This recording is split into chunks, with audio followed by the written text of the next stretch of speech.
오늘 본문 말씀은 고라 자손의 시인데요. 고라 자손은 레위 사람들을 말합니다. 성전에서 봉사하며 하나님을 예배하기 위하여 섬겼던 그런 사람들이 레위 사람들이고, 이 시를 지은 고라 자손들입니다. 그리고 그 제목에 보면 마스길이라고 하는 단어가 나오는데, 이 마스길이라고 하는 단어는 음악 용어인데 그 뜻이 무엇인지 명확하지는 않습니다.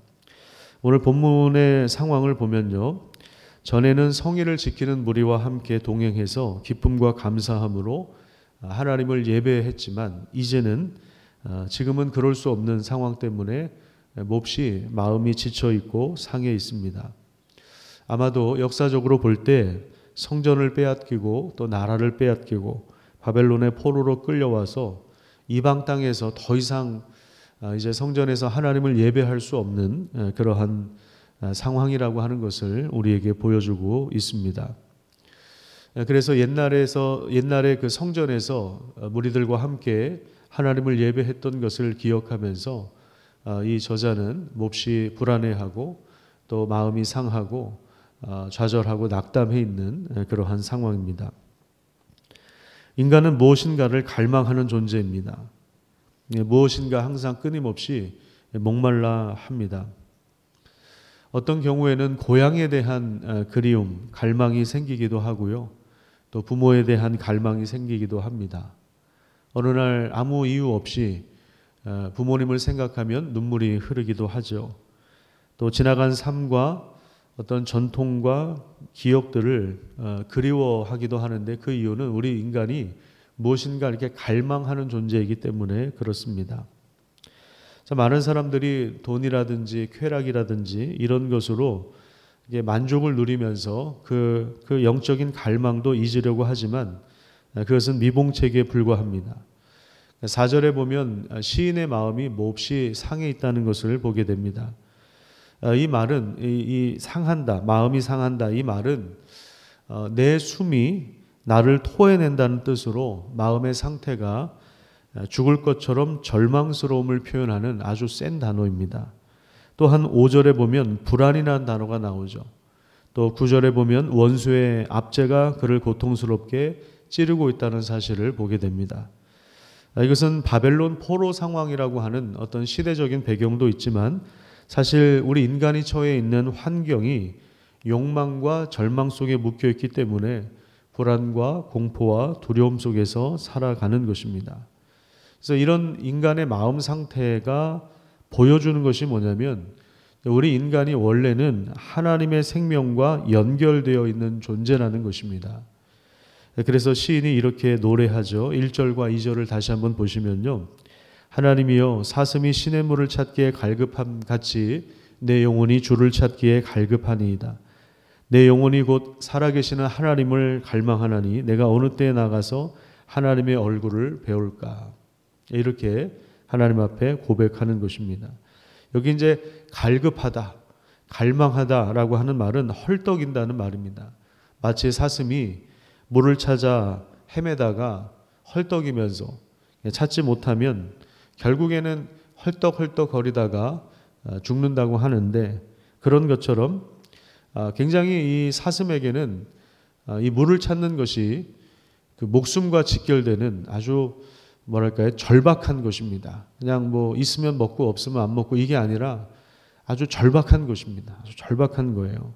그것처럼 우리 인간의 생명도 마찬가지입니다. 하나님과 긴밀하게 연결되어 있는 것입니다. 이게 굉장히 절박한 문제이죠.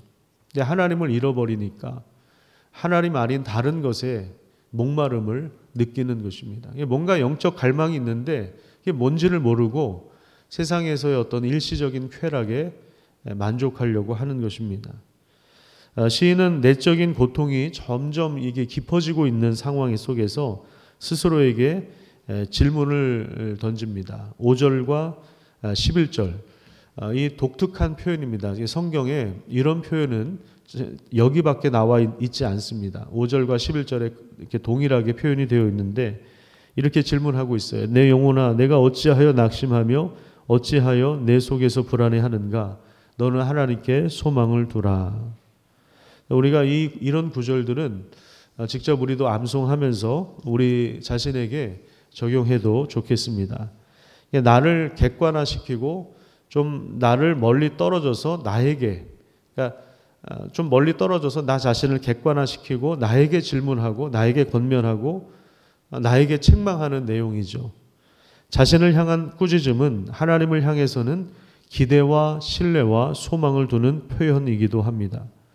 코로나 시대에 우리가 처한 상황과 형편은 끊임없이 우리를 몰아세우며 낙심하게 하며 또 불안과 공포 속에 몰아넣지만 밤이 깊으면 그만큼 빛이 동트는 새벽이 가까이 오는 것처럼 우리는 더욱 하나님을 갈망하는 자리로 나아갈 수 있습니다.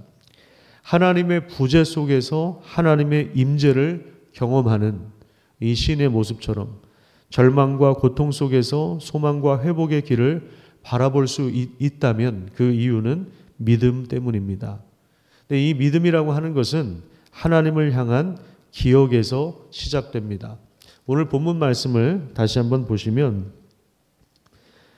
6절에 보면 내가 기억합니다. 내가 주님을 기억합니다라고 하는 표현이 있죠. 내가 지금 낙심하고 불안과 공포와 절망 가운데 마치 주의 폭포 소리에 깊은 바다가 서로 부르며 모든 파도와 물결이 나를 휩쓸어가는 것 같은 그런 그 마음이 불안정한 그런 상황이지만 그럼에도 불구하고 지금 이 시인이 믿음을 표현할 수 있는 것은 바로 이 기억 때문에 그렇습니다. 주님을 향한 그 기억 때문에 그렇습니다.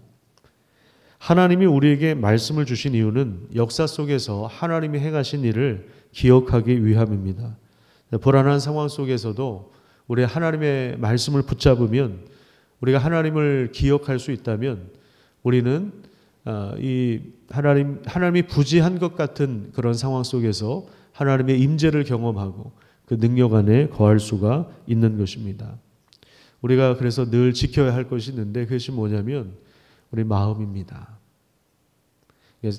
잠언에서는 생명의 근원이 이에서 난다고 하지 않았습니까? 우리 마음이 무너지면 사실은 다 무너집니다. 우리 삶의 모든 체계가 무너지게 되어 있습니다. 그래서 우리 마음을 견고하게 붙잡아 주시는 하나님의 은혜가 오늘도 필요합니다. 또한 우리 마음을 붙잡아 주는 것이 있는데 그것이 뭐냐면 바로 믿음입니다.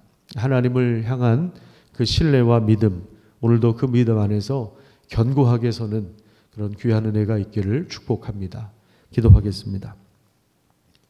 하나님, 낙심하며 흔들릴 수밖에 없는 우리 마음을 하나님 말씀으로 붙잡아 주시고 우리에게 참된 확신과 소망을 허락하여 주시옵소서.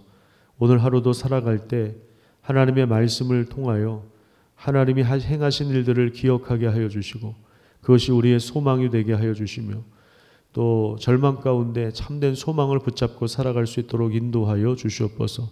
하나님의 부재 속에서 하나님의 임재를 경험할 수 있도록 하나님께서 은혜를 더하여 주시고 오늘도 그 믿음 안에 견고하게 설 수 있도록 하나님께서 은혜 베풀어 주시옵소서. 감사드리며 예수님의 이름으로 기도드립니다. 아멘.